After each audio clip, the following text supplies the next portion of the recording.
con todos, bienvenidos a nuestro, Pauli, primer episodio del año. Yo creo que después de unas merecidas vacaciones realmente, algunas semanitas nos hemos tomado, Pauli, una pausa. Y hemos venido renovadas para grabar y este episodio nuevamente. Siempre, siempre es como un anhelo que nos ponemos a pensar, ¿cómo vamos a arrancar el año? Tú sabes que le meto toda la expectativa a todas las cosas, pero al primer episodio siempre como nos pensamos muchísimo, ¿cuál es este sentido que le queremos dar este año? Y sabemos que todos estamos, cuando iniciamos el año, un poco como alineadas con ganas de ser una mejor versión de nosotros mismos, retomar hábitos. Pero ¿sabes qué pregunta me hice? Y es la que propongo para empezar este año de podcast. Es como la pregunta que nos va a hacer Jesús finalmente. Ok. ¿Cuánto amaste? Y esta pregunta yo creo que la práctica o el lugar más importante donde empezamos a aprender a amar es la familia. Sí, totalmente. Y realmente cuando empezamos el año normalmente nos preguntamos, queremos ser la mejor versión de nosotros y qué vamos a cambiar este año y qué vamos a hacer diferente. Pero hoy queremos hacer otra pregunta, Pauli, más desafiante yo creo que es ¿cómo quiero a mi familia este año? ¿Cómo quiero que mi familia sea este año? ¿Cómo la quiero construir? ¿Cómo la quiero apoyar? Quizás, ¿cómo quiero que esa familia crezca?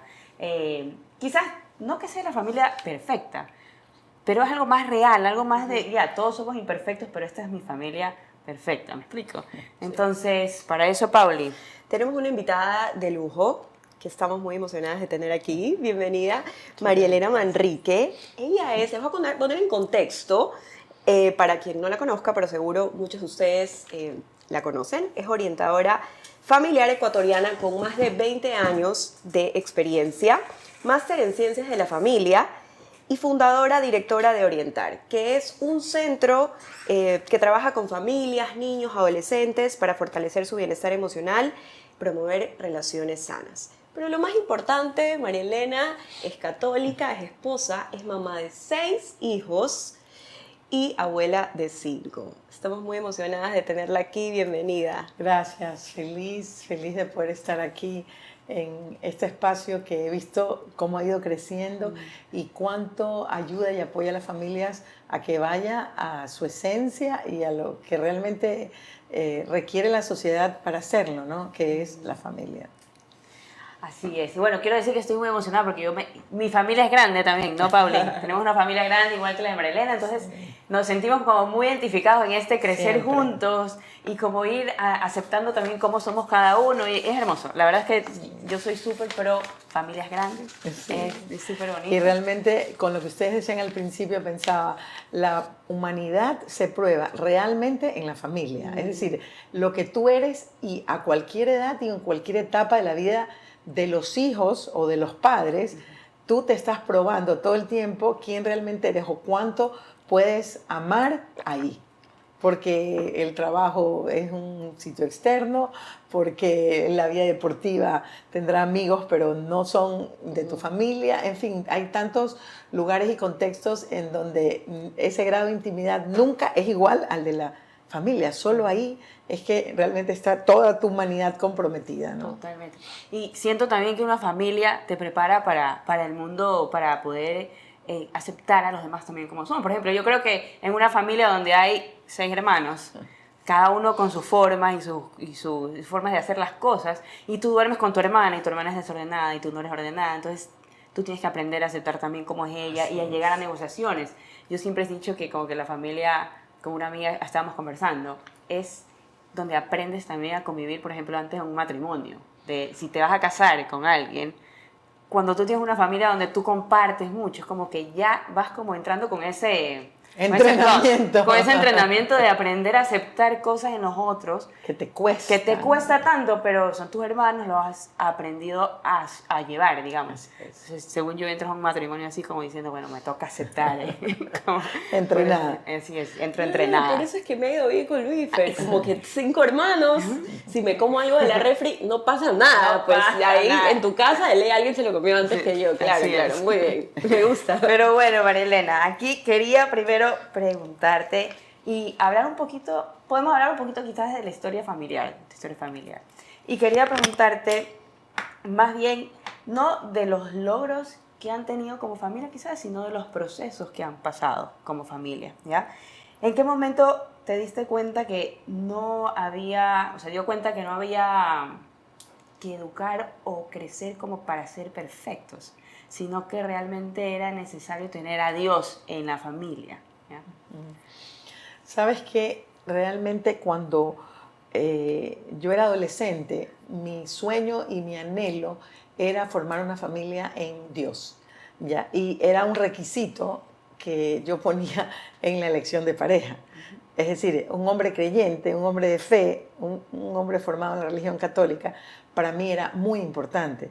Entonces, realmente ese era algo que estaba en mi checklist y que después comprendí que era lo que estaba haciendo mi papi cuando yo llegaba de una fiesta y le contaba cómo había pasado o a quién había conocido, y él me decía, ¿cuántas religiones tienes? Y ahora me doy cuenta que era, y me decía, ¿cuántos deportes tiene? Porque yo quería que sea una persona deportista también. Y me decía, y eso significaba, eres tan exigente que requieres varias religiones, que no se refería a eso, sino a tus estándares son como altos, ¿ya? Él mismo me enseñó, él mismo me lo puso, digamos, en mi camino, esa forma de pensar que yo tenía que tener a alguien bueno, a alguien respetuoso, responsable, etcétera, pero dentro de esos requisitos que yo buscaba para mí, que sea una persona de fe y católica, era muy importante. Entonces, esto arranca, te diría yo, en mi adolescencia, con esto que estaba sembrado como algo que para mí no podía ser de otra manera, ¿no? Y una vez que nos casamos, empezamos a formar la familia, a educarlos con las prácticas y costumbres de nuestra fe católica. ¿Ya? Y le doy muchísimas gracias a mi esposo por eso, porque sé que fueron todos los advientos, todas las posadas, todas las misas, Así es. todo lo que... algo que yo creo que ahí quedó sembrado, ¿no? No puedo, y nunca se puede garantizar los resultados y las elecciones de nuestros hijos, pero al menos cumplimos con la responsabilidad de intentar criarlos en esas creencias que nosotros teníamos y que para nosotros eran muy fuertes, la fe católica, ¿no? A mí algo que de adulta lo entendí, te puedo decir, es que Dios, lo genio que es, jamás podría haber hecho familias en serie. Y esto quiere decir que todas somos tan distintas, pero primero puede ser que creces con un estándar como tú crees que se debe ver la familia, ya sea por influencias de la televisión, de las redes hoy en día, o comparas con las familias de tus amigos. Pero es tan importante como respetar esa originalidad de la familia y de cada uno de los que conforman esta familia.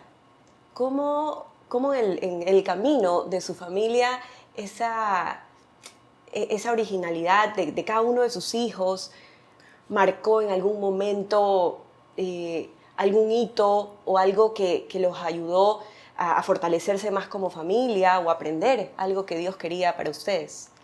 Sí, esto de la esencia de cada uno y de respetar su originalidad iba también de la mano de exigirle o pedirle a cada uno lo que creíamos que era capaz de dar. Y recuerdo a mi esposo poniéndole un promedio diferente de académico a cada uno. Y yo luego con el tiempo me di cuenta que eso significa, sin que eso significara para el otro que se sintiera menos o más. Entonces, o quizás más sí, en realidad los que eran capaces de dar más a ese nivel. Pero significaba que no importaba con tal de que hicieran el esfuerzo que pudieran de acuerdo a cómo eran ellos, ¿no? Luego, y esa parte no me pareció o no me parecía tan difícil como luego tener que aceptar que se incorporaban las cosas que se salían o que nunca nos imaginamos que podían pasar, como los dolores que luego fuimos teniendo y que eran, no, esto cómo se maneja, esto cómo lo aceptamos, esto está siendo difícil, cómo logramos incorporar esto a nuestro cuadro familiar, ¿no? Eso fue algo más bien más difícil, las consecuencias de vivir cosas que nos habían afectado mucho o que nos habían dolido mucho. Ya. Siento que respetar la esencia era bastante más fácil que luego lo otro. Y sobre todo como cómo ayudar a los demás en la familia a seguir amándose a pesar de estas dificultades o estos procesos en los que tenía que pasar que también obviamente dolían en el corazón. Claro, es decir, el gran aprendizaje después de vivir esos dolores de no comprender, quizás a veces nosotros como hermanos, nosotros como padres y mis hijos como hermanos, que quizás estábamos viviendo un dolor que nos hacía diferente a un hermano o que había dado otros resultados, fue justamente el amor incondicional. Es decir, después de algunos años de estar quizás recriminando, enojados, castigando o sin comprender lo que estaba sucediendo, el momento en que Rafael y yo dijimos, no, lo vamos a amar a nuestro hijo incondicionalmente a pesar de todo lo que está pasando, de todos estos dolores y de todas las conductas que se salen de lo que nosotros quisiéramos y que son erráticas. Ellos hicieron lo mismo y ahí cambió por completo la situación, porque en el amor incondicional, nuestro hijo mayor, que es de quien hablo y con quien vivimos este dolor importante, sintió que aunque él estaba en pasos equivocados, etcétera, ya era amado de cualquier manera, independientemente de sus resultados. Entonces, las cosas comenzaron a mejorar a partir de ese momento. Claro, Justamente también, el amor incondicional.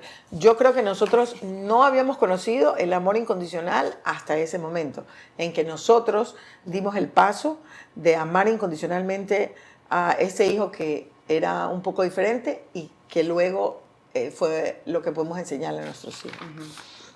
O sea, yo creo que esa es la gran lección, pero claro que para llegar a eso no de sabes. amamos incondicionalmente, hubo un camino de muchísimos tropiezos, obviamente piedra uno, piedra más grande, y de también a veces quizás no sé si darse por vencido de repente o no, nunca. O sea, ese camino es el que yo creo que es difícil llegar a eso, que eso creo que también es lo admirable en las familias. Sí, no, definitivamente todo lo que vivimos no lo hubiéramos podido hacer sin la ayuda de Dios y de mi Virgen y de mi Mater. Un día, en una llamada que recibí, yo sentí literalmente la espada sobre mi corazón que me hacía así. Yo no me imaginé que eso podía existir en la realidad. O sea, el Via Crucis de la Mater, digamos, ¿no? El recorrido que nuestra Madre del Cielo vivió y que de alguna manera está representado en ese cuadro de la Madre Dolorosa con las espadas. Yo lo viví realmente en ese momento como de una manera significativa, porque luego viví el dolor, pero de una manera como quizás más diferida que lo viví en ese momento, que lo sentí claramente. Y si no era de la mano de Dios, si yo no hubiera tenido la fe que tenía, realmente me hubiera dado por vencida, o mi esposo se hubiera dado por vencido. Y ahí lo que nos pasaba, no sé por qué, hay un sistema como orgánico en la pareja, en los dos, en donde hacemos como postas. Cuando él está fuerte, yo estoy en pausa o descansando un rato o recargando, claro, para coger viada para lo que se viene. Y luego yo estoy fuerte y él está en pausa, recargado, o a lo mejor está enojado, o sea, y siempre es así. Pero hasta ahora, para todas las cosas con respecto, digamos, a lo que tenemos que combinar, ahora, cuando el uno está en pausa, o cuando y el otro está en acción o a cargo, el que está en pausa, digamos que está como desde una mirada más quizás reflexiva, que puede ayudar a decir, no, yo creo que tiene que ser así, o no, hagámoslo de esta manera. Pero todo el tiempo, no sé por qué se da esa dinámica, pero en todo caso nos sirvió, porque los dos al mismo nivel de acción con respecto no solamente a los dolores, sino a las alegrías y a las actividades y a la educación y a todo, es como que, dos cansados después, Claro. ¿verdad? Claro. Dos agotados. Pero aquí siempre estábamos como en combinación con la crianza y con el manejo de ciertas situaciones familiares que nos tocaron difíciles de vivir, ¿no? Es importante como llevar esa dinámica que no hay como una receta. Cada es. matrimonio tendrá su manera de verse, su manera de entenderse. Y antes de llegar al matrimonio, que también te queremos hacer unas preguntas interesantes sobre eso, muchos mensajes nos llegan de personas que tienen hijos adolescentes, tienen hijos que están tomando decisiones equivocadas, o me dicen, mi hijo ya no, definitivamente ya dice que no cree en Dios, no solo con respecto a Dios en general, decisiones difíciles. ¿Cómo tú en todo tu caminar como madre supiste tener esa brújula de saber hasta qué punto controlar, dirigir y confiar en que Dios también se va a encargar y que se pueden equivocar y es parte del camino también? ¿Sabes qué? Yo creo que tenemos que tener la certeza de que somos sembradores y no siempre podemos cosechar de esa siembra. Quizás otros cosecharán, quizás se cosecharán los frutos que nosotros quisimos sembrar, eso queda en manos de Dios. Yo creo que nuestra responsabilidad como padres queda en eso que implica dar al máximo a nuestros hijos, dar hasta la última gota, para que luego ellos, con su libre albedrío, decidan lo que quieran con respecto a las decisiones sobre valores, sobre virtudes, sobre su vocación, sobre su forma de llevar la vida. Entonces, hasta ahí. Las alegrías más grandes que creo que hemos recibido mi esposo y yo es cuando vemos que esos frutos, que sí los hemos podido ver algunos, se van dando en relación con lo sembrado, ¿no? O sea, pero es como un regalazo, como un bonus, así que eso, llega. como que no están tanto a la expectativa de, No. a ver, voy a cosechar. Ya. No, ni voy a cosechar esto que yo quiero y que a mí me parece que es lo mejor en la vida. No, ni él ni yo tenemos esa expectativa. Ahora, creo que por eso es súper importante aprovechar la infancia, la niñez, la pubertad y todo lo que puedas de la adolescencia. O sea, es la etapa que tienes para realmente llevar y guiar a los niños a ese lugar que tú crees que es el mejor del mundo, el mejor para vivir, el mejor en valores, el mejor en destrezas, el mejor en herramientas. Es esa etapa. Por eso es bueno ese intensivo, ¿no?, de padres y madres a favor de la crianza, que es lo que yo recomiendo. Y en esa etapa puntual, después de tener 6 hijos, que ya ninguno está en esa etapa de adolescencia, ya todos, No, el último tiene 24. ¿Qué pasa si se rebelan? ¿Qué consejos le puedes dar a esas mamás que tienen una hija de 12 años y que dice... ¿De cuánto? 12 o 13, que ya se ponen en cuestión. Yo a esa edad, yo todavía iba a zona fría y me conformaba con mis sketchers. Yo no me ponía a pensar si Dios está bien, no sé. Pero ahora tienen mucho más información. Es otro mundo, es otra generación. Se ponen rebeldes, no solo de no quiero ir a misa, de ¿por qué tengo que creer en Dios? ¿Cómo se puede ir por ahí? Bueno, yo creo que en esa etapa todavía estás en etapa de siembra. Entonces, te toca ver o crear una manera en la cual a lo mejor quizás sin mucho sermón, sino en una etapa haces solo ejemplo, cuentas anécdotas de la vida que tengan una relación con lo espiritual. Es una etapa en la que todavía creo que es muy temprano para arreglarse, por ejemplo, de ir a misa, porque 12 años es muy chiquita para decidir no ir.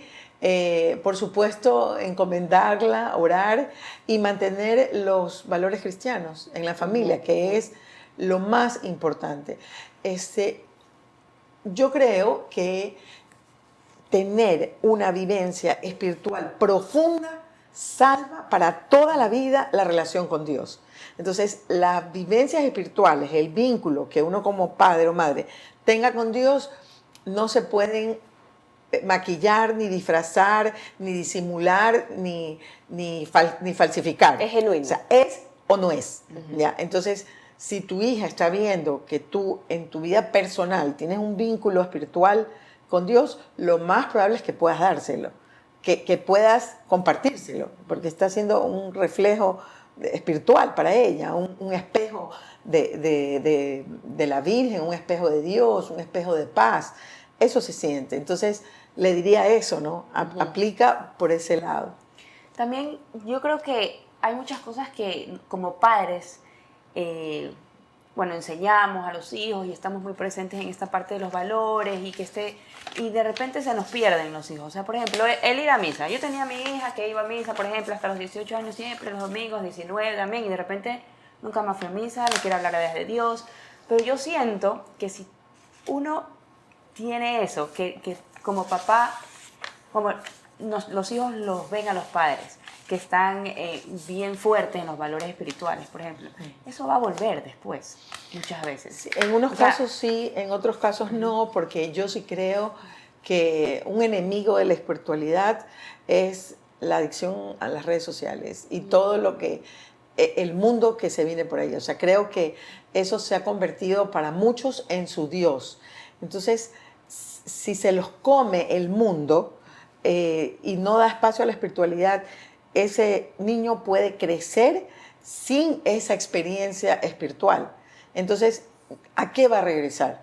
¿A dónde regresa si nunca lo tuvo? ¿Verdad? Si muy pequeño, tomado por la información y el entretenimiento del mundo, siempre estaba más de ese lado que del otro. Entonces, no tiene que regresar. Por eso es que cuidar la tecnología es tan importante ahora, postergar al máximo el acceso que ellas tengan básicamente a las redes sociales, que es lo que hace un reemplazo de esa experiencia espiritual que se vive en la mesa, que se vive en los momentos familiares sin tecnología, en los retiros a los que puede ir tu hijo con sus amigos, en las fogatas, en la labor social, en tantos momentos en los cuales se puede hacer un momento espiritual sin dispositivos que te permita conectarte contigo mismo, con los demás, con la labor.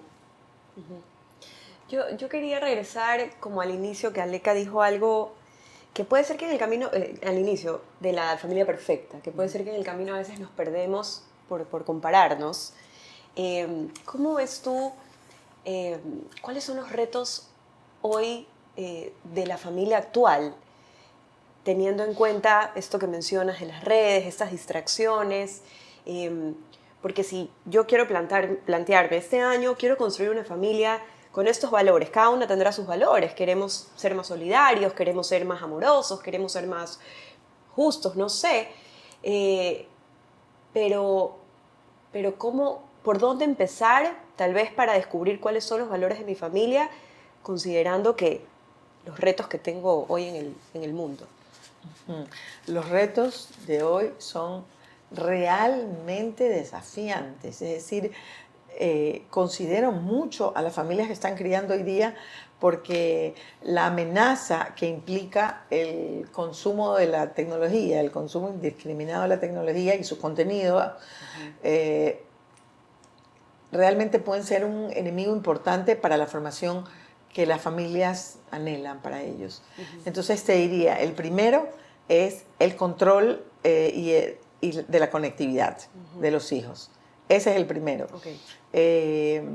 El segundo es porque los niños empiezan con el iPad, con los juegos, desde temprano. Antes de tener su propio, sus redes sociales a través de un celular, tienen los juegos, ¿verdad? Entonces ese es el primero. Sí. El segundo es la entrega del celular. que ya implica tener aquí el poder de conectarte con el mundo, de empezar a tener las redes sociales y poder perder literalmente a tu hijo. Una de las frases que a mí no deja de impresionarme y que me la vuelven a repetir los padres es, lo de mi hijo es un antes y después del celular. Es decir, es un poco, lo perdí. Ahora ya tenemos la información del daño que hace que los chicos accedan a las redes sociales desde muy temprano. Australia hizo lo que hizo con esta limitación a 16 años redes sociales. Y digamos que creería que una forma de no sacarlos del mundo de la tecnología es darle un celular tonto a los 12 años para que se comunique con su papá, su mamá, la logística, por la logística, lo esencial, y no les den redes sociales hasta 14-16. Digo esto porque se debería ir dando poquito a poco, uno por uno, y controlado, supervisado, leyendo lo de los hijos hasta que ya sientes que pueden volar solos, ¿no? Yo creo que el mayor reto, el mayor desafío es ese. Y con ese inculcar la fe. Porque todo el mundo del entretenimiento hace una contra, una amenaza directa al mundo espiritual. Porque la posibilidad de estar todo el tiempo hacia afuera es justo el antónimo de poder estar hacia adentro, ¿verdad? Y la espiritualidad es poder estar bien contigo mismo y con tu Dios y con tu Madre del Cielo, conectándote a un nivel que te permita sentirte amado, conocerte, sentir ese amor de Dios que luego puedes darlo al mundo, etcétera, etcétera, etcétera. Entonces, si este contacto con el mundo a través de la tecnología es muy alto, porque no digo que lo anulemos, no, porque hay muchos juegos que son positivos, hay videos educativos, apps educativos fabulosas, sí, que tú los puedes simplemente moderar para tus hijos, darlo con un tiempo adecuado y ya está, ¿no? Pero cuando ocupan ese nivel tan alto en horas en la vida de los hijos, es impresionante cómo se toman su cabeza y no los deja tener esta introspección, esta conexión consigo mismo, esta conexión con Dios. O sea, además que ya sabemos que es adictivo, ¿no? Sí. Que está hecho para que se desarrolle una adicción. O sea, que los adultos no podemos a veces salir del celular. Yo tengo el puesto límite y me bota.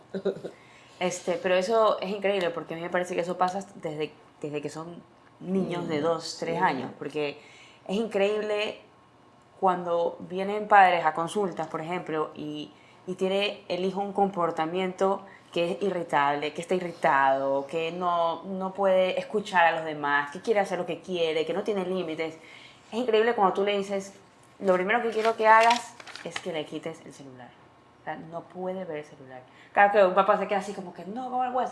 Quiero que solamente quitándole el celular veas cómo es ese cambio en el comportamiento de tuyo de 3, 4, 5 años. Entonces tú desde chiquititos puedes ver lo mal que hace esto en el cerebro del niño, de la persona. Encima hay las pruebas ya neurológicas de que sí, el daño es evidente. Exactamente. Sí.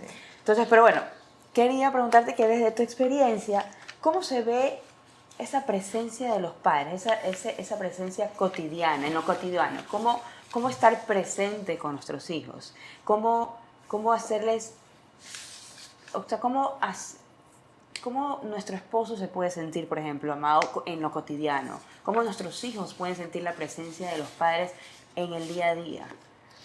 Yo creo que pasa por lograr que lo operativo y funcional y logístico esté en segundo lugar y que lo primero esté en el cómo estás, en cómo se siente, en cómo le ha ido. No es que el otro no sea importante, porque hay que cumplir deberes, tienen que bañarse, comer, etcétera, etcétera. Pero eso no es lo primero, ¿no? Lo primero no es que sea una máquina de rendimiento y que genere un producto, un resultado, sino cómo está él. Eso sería lo primero para hacerle sentir a alguien que lo estás viendo desde su dimensión absolutamente humana. Y lo otro es, tener horas que se compartan, porque lo que tristemente he visto ahora último es que prácticamente son como, digamos, roommates en la casa, padres con hijos, en el sentido de que muchos niños tienen los extracurriculares y su llegada a la casa es a las 6:30 de la tarde, cuando ya está en el límite de tener que cenar, bañar y dormirse. Entonces, ¿a qué hora ves a tu hijo si no puedes compartir horas con él? ¿A qué hora lo educas? ¿A qué hora le transmites el amor? Si este es el ritmo, o inclusive están almorzando en el carro, Sí. ¿ya? Y la mesa es uno de los 3 altares familiares y ese se está compartiendo cada vez menos y menos y menos y menos. Casi, las familias ya casi no comparten la mesa. A veces creo que la verdadera medida la dan los chicos, ¿no? Ellos dicen, no, a veces en sábado, domingo, donde mi abuela, pero no, de lunes a viernes no, todos estamos ocupados. Cuando le preguntan a los papás, dicen unas 2 veces. Claro, para subir el estándar. Pero normalmente lo que dicen los chicos es la realidad. Entonces es bien poco. ¿Y cómo transmites tu presencia? ¿Cómo transmites el amor si no los chicos están siendo tus huéspedes, ¿no? En el hotel? Claro, porque cada uno está llevando su ritmo de vida Sí, diferente. Sí, Entonces, sí. Y de ahí de paso muchos adultos están conectados en la noche a lo que llegan sus hijos también. Entonces, ajá. Qué importante, yo decía al inicio que nos hablabas un poco de esta dinámica con tu esposo. Yo creo que Dios, no creo, soy convencida, en este podcast le hacemos buena prensa al matrimonio. Y es ahí donde Dios también nos puso para ser santos. Y un poco haciendo eco lo que decías, que cuando ustedes se dieron cuenta que el resultado de amar incondicionalmente a este hijo que estaba atravesando este dolor, sus hijos, sus otros 5 hijos, fue como inmediato, fue como si ellos lo hacen, es como un código de que está bien, porque cuando somos pequeños, vamos creciendo, lo que hacen nuestros papás resignifica muchas cosas en la vida. así es. ¿Cómo podemos en tiempos difíciles, hay familias que atraviesan por situaciones económicas difíciles o una enfermedad, tener una persona enferma en casa es complicado y a veces la mirada se torna a la persona que está pasando esta situación? ¿Cómo no se abandona el matrimonio cuando hay problemas o hay situaciones que los hijos nos demandan tiempo, sabiendo que es súper importante para lo que puede suceder? Los hijos lo ven. Claro, porque cuando todo está en orden y todo está bonito, vives como que dice un tiempo de paz, amor y armonía. Pero cuando hay problemas y dificultades y cosas que atravesar, comienza el fue tu culpa, tú le dijiste, tú lo hiciste, tú no lo dejaste, tú sí lo dejaste. Entonces, sí tuvimos momentos en los cuales había esta pugna de por gusto le diste permiso, no debiste darle plata, yo te dije que lo hicieras así, no, yo te dije que lo hicieras así. O sea, hubo muchos momentos en los cuales estábamos en contrapunto, por decir así, ¿no? Pero creo que Rafael y yo teníamos claro que el objetivo común era sacar adelante a nuestro hijo y la crianza de nuestros 6 hijos, ¿verdad? Y que, digamos que el pelearnos entre nosotros o el discutir entre nosotros era lo menos conveniente, era la opción por la que no teníamos que ir. Entonces, normalmente, después de la pugna, venía esto que te digo, esta como dinámica orgánica de vamos adelante. O sea, ahorita, ¿quién está más fuerte, tú o yo, para hacernos cargo y asumir esto, ¿no? Entonces, de alguna manera, en esta dinámica, por decir así, el matrimonio no estuvo en juego, sino que era momentos que estamos juntos, seguimos juntos y la vamos a sacar adelante juntos. O sea, de aquí salimos airosos. Marilena, pregunta de así, estos años difíciles que tuvieron, digamos, ¿siempre tuvieron alguna persona que los ayude como guía? O sea, no como guía, sino como una persona que los acompañe. Un padre quizás, o más bien lo manejaron entre ustedes. O como... Bueno, lo primero es saber que esos años que estaban matizados por este sufrimiento siempre estaban también combinados y alternados con las alegrías que teníamos en la familia, digamos, ¿no? Con momentos maravillosos.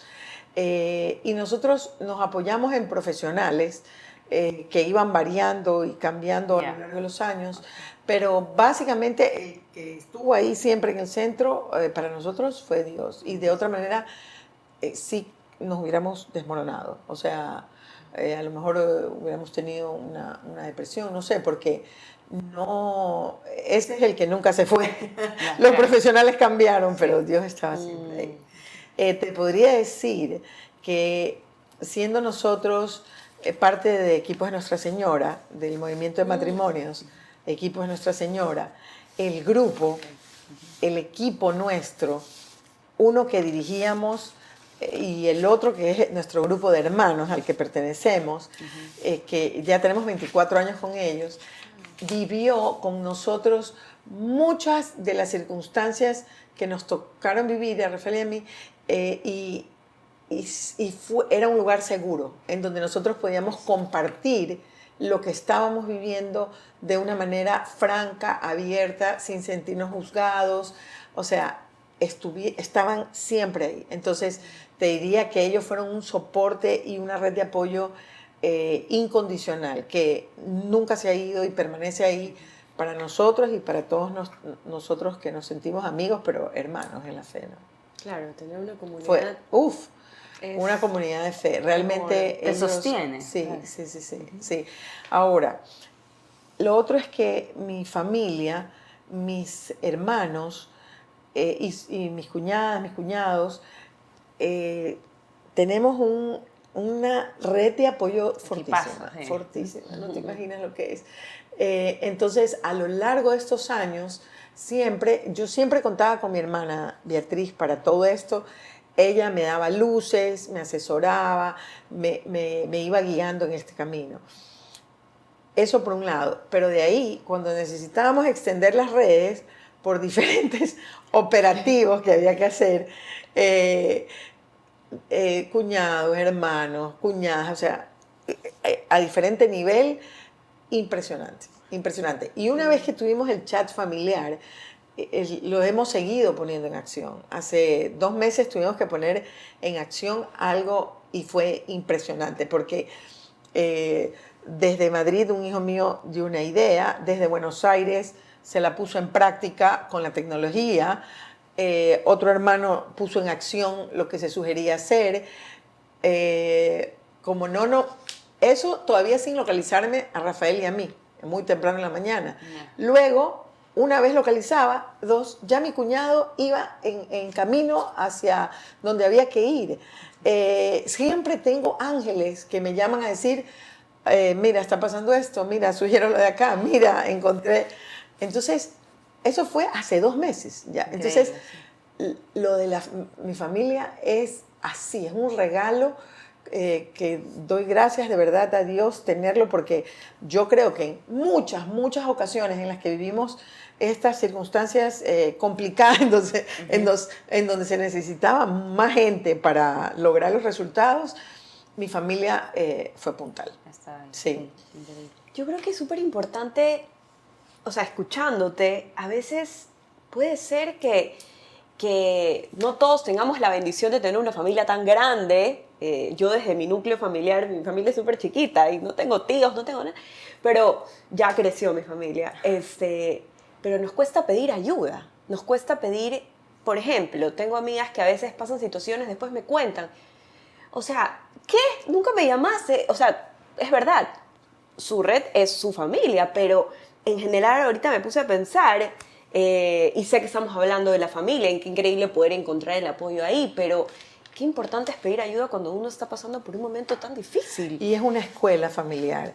Yo recuerdo que entré a la familia de mi esposo y recuerdo las palabras de mi suegro diciendo, nunca pedí un favor. Es decir, era un motivo de orgullo para él no pedir un favor. Y en cambio en mi familia, pedirse ayuda es como un motivo de orgullo para el que tiene que servir. Entonces sí, nosotros sí tenemos esa escuela de llamarnos pedir ayuda y bueno, creería que mis hijos cuando formen sus nuevas familias o las que han formado también harán lo mismo, ¿no? De hecho, las dos que han formado familia piden ayuda, molestan. Siempre depende también de que tú muestres que a ti te pueden molestar y que puedes pedir, Claro. que te pueden pedir ayuda, porque esa es la Estás también escuela. al servicio de los Claro, otros. sí depende es como un acento o no que tiene la familia, ¿no? Siempre tiene que haber un líder que diga, por si acaso, pídanme, llámame, etcétera. Entonces, Y eso une más, definitivamente. a mí me parece, Total. bueno, yo doy gracias a Dios cada vez que ocurren ese tipo de cosas por todo el soporte que tenemos. O sea, me regodeo pensando en este episodio de hace 2 meses en donde comenzó en Europa la idea y se puso en práctica y solucionamos el problema. Me explico, con todo el mundo en el chat, sobrinos incluidos, en este operativo, por decirlo así. Ajá. Porque la vida no da tregua. Sí, Por si acaso. Sales de una y después Sí, entramos a claro. otra. Pero a mí me hace acuerdo es que acá también lo mismo, como tenemos familia grande, Sí. pasando por un momento difícil uno de mis hermanos menores, digamos. En la madrugada pasó alguna situación y llama a uno, llama al otro, llama al otro. Y me acuerdo que ya todos ahí sabíamos qué estaba pasando en la madrugada, todos despiertos, ¿y cómo están? ¿Y cómo va? ¿Y ya solucionaron? No, todavía no, no sé qué. Y mis papás durmiendo. Tranquilos, porque los otros estábamos todos tratando de solucionar. Claro. Y recién tipo 9 de la mañana pasó esto, por si acaso. Pero ya está Solucionado. solucionado. Ya es como, Claro. ya, gracias, como un alivio para ellos. Gracias por solucionarlo. Pero Claro. es la... Ahora, dentro de esta red, digamos, hay una líder fantástica que es mi madre, que tiene más de 80 años, y no guardamos secretos para ellas, no hay mitos, no hay tabúes. Es decir, si hay un dolor, si hay una tristeza, si hay algo que tenemos que solucionar, nosotros, mi mami sabe. Ya, ella da ideas, ella también es parte de la red que ayuda. En esa Bella. tan divina, puso en el chat, yo no estoy haciendo, no estoy como que dice con oficio, pero estoy rezando. ¡Qué divina! Sí, Claro, por así supuesto, es. para nosotros parte súper importante.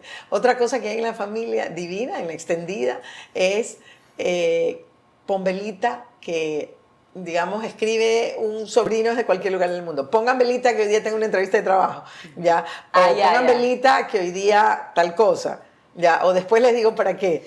¿Ya? Claro, Entonces pero es eso- como es como una cultura de encomendar.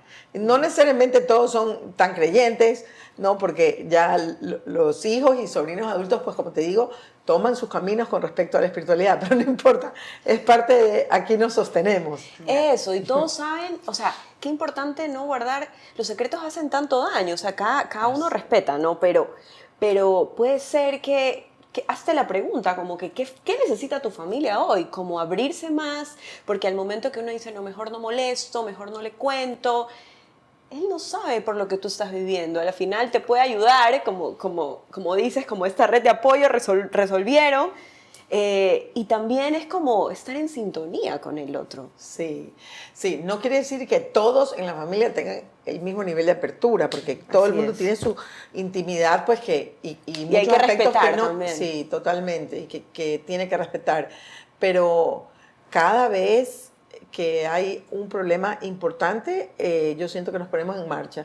Y también nos reunimos de acuerdo a los niveles de la problemática, ¿no? Ya. Es decir, en el año 2024 estuvimos reunidas en algunas instancias, 25, 24, en algunas instancias, no la red completa, porque depende de cuál sea el problema. Y no sé, es como hermoso saber que sigues contando con ellos. esa red. Qué chévere. Y una pregunta que no quiero que se nos quede afuera, Paula. por Muy si acaso, bien. Es que muchas veces ya ves a tus hijos formados, digamos, pero sabes que, o sea, sabes que están tomando una decisión que en ese momento los va a llevar por un camino un poco más difícil, ¿ya? Tú sientes como mamá, eso ya uno también prevé las cosas o las presiente, ¿no? Y bueno, aparte de cómo dejarlos a ellos igual tomar sus propias decisiones, a pesar de que sabes que se pueden estar equivocando, cómo también aprendes a soltar esa culpa como mamá o como papá, o que tú puedes ponerte porque, chuta, es que cuando él era joven yo hice esto aquí, es que como no era el niño, yo lo dejo, no es que lo deje, sino que acompañé más a mi hijo que Al necesitaba uno en que ese al momento otro. y no acompañarle acá. O sea, normalmente vas creciendo, vas siendo mamá van creciendo tus hijos y tú vas sintiendo culpa de algunas cosas que pudiste haber hecho o no diferente para que ese hijo tome decisiones, buenas decisiones, no, ahora, por ejemplo. Entonces, ¿cómo poder aprender a soltar esa culpa? Desde lo espiritual, desde también la Sí. orientación familiar. Yo les he pedido disculpas cuando hemos tenido esas conversaciones en las que ellos o el hijo o la hija me dice, sí, es que tal cosa o tal otra, cuando éramos chicos, no sé qué. Yo le digo, bueno, tuve recta intención, pero perdóname, hice lo que pude con lo que tenía a mano, de lo que yo conocía como mamá. Te pido disculpas, como para sacarme la culpa de no haber podido hacer más o lo que me hubiese gustado, o darme cuenta en ese momento de algo que yo no sabía que había cometido como error como mamá. Entonces, creo que eso es algo que me deja en paz, ¿no? Me deja en paz también saber que di al máximo y que di y dimos lo mejor que pudimos. Yeah. Eso también me deja tranquila, digamos. Claro. Es decir, que no fui una mamá cómoda, Ya, ¿ya? claro. O sea, sé que me sacrifiqué por ellos y lo hice feliz, con amor. Incluido ahí iban mis errores, ¿no? Por supuesto, porque justamente no hay persona perfecta ni familia perfecta. Y me apena lo que no pude ver. Siento envidia sana de las mamás y de los papás que hoy día tienen tantas herramientas. O sea, yo he llegado a decir en consulta lo que te voy a compartir en este momento de tu hijo o de tu dinámica familiar, me hubiera gustado a mí saberla o conocerla en la época en que yo estaba criando a mi hijo. Hace poco pude decirle de un hijo pequeño, tiene los indicadores de adicto y puedes actuar, estás a tiempo y puedes actuar así. O sea, qué oportunidad saber Totalmente. eso tan tempranamente cuando todavía no hay un consumo mayor, que no sea una tecnología quizás excesiva, ¿no? O sea, de verdad que tienen esta generación, unas oportunidades increíbles para equivocarse menos que lo que nosotros nos equivocamos. Pero entonces digo, bueno, hice lo mejor que pude con lo que tenía a mano y con lo que podía, y mil disculpas por lo que no pude hacer, hijos míos. Claro. Y qué sanador igual para el hijo escuchar eso también, como para él también. Ah, ok. Claro, como un día algo un hijo me diferente. dice, mami, confirmado, la teoría, ya estuve con mi psicóloga, y la teoría que yo te dije de lo que yo pensaba con respecto a ti, a la crianza, etcétera, sí es confirmado. Entonces, bueno, mi amor, perdóname, no lo quise hacer, pero ya, o sea, vino con certificado Ya, de lo mi hablé, error. ya fue analizado bien. Sí, exactamente. No, es que también ahorita hay una corriente de las heridas de infancia, bueno, ya, que nos trauman a todos, pero hay algo que para mí como hija me deja como más tranquila, es que siempre la intención fue buena, y cuando uno ve la intención, o sea, de nuestros padres, o sea, como usted dice, si es que se equivocaron, Lo pues hice con recta no hubo intención. ninguna mala intención. Ahí te cambia el chip, dices como, sí, la mamá me hizo esto, el papá me... Sí, pero en los casos, digamos, de errores de crianza, hay Claro. otras situaciones más difíciles, pero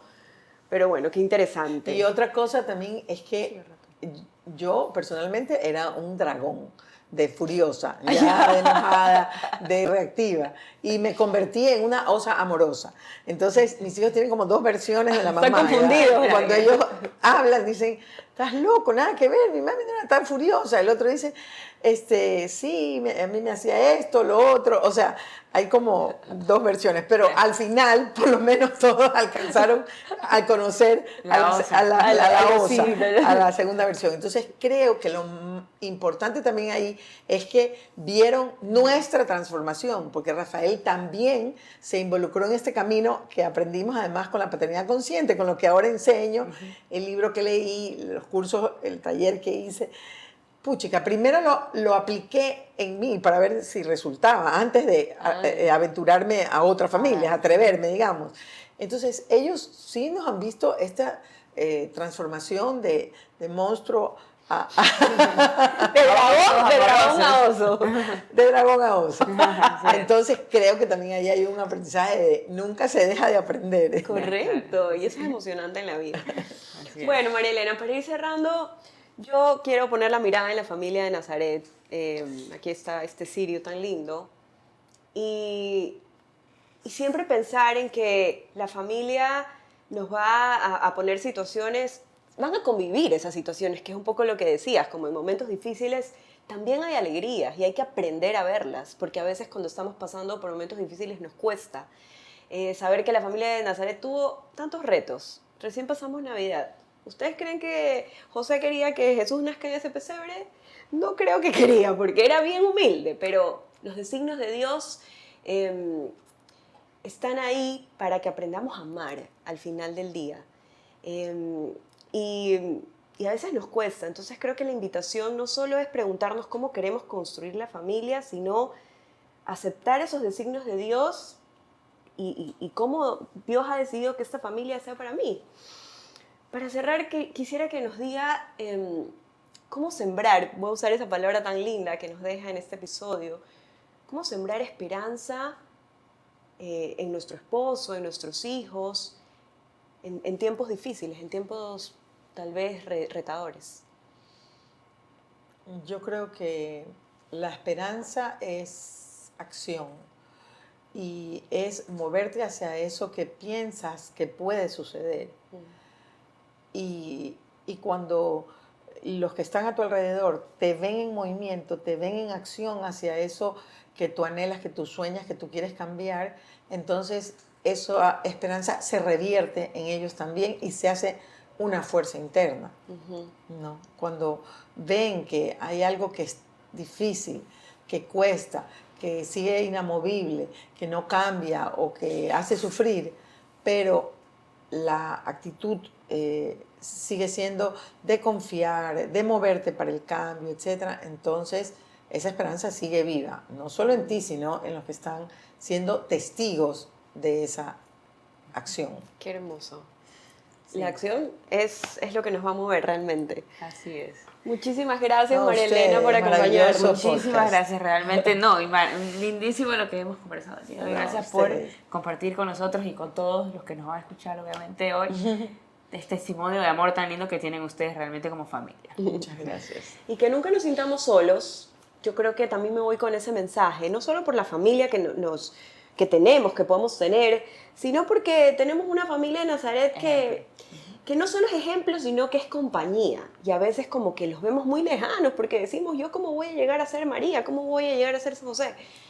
Pero cuando los vemos como compañía, cambian un poco las cosas. Así que en ese camino familiar, que ellos estén presentes. Así es, y bueno, con eso hemos terminado. Muchísimas gracias a Elena y a todos, que bien se siente tenerlos aquí. Chao. Nos vemos la próxima.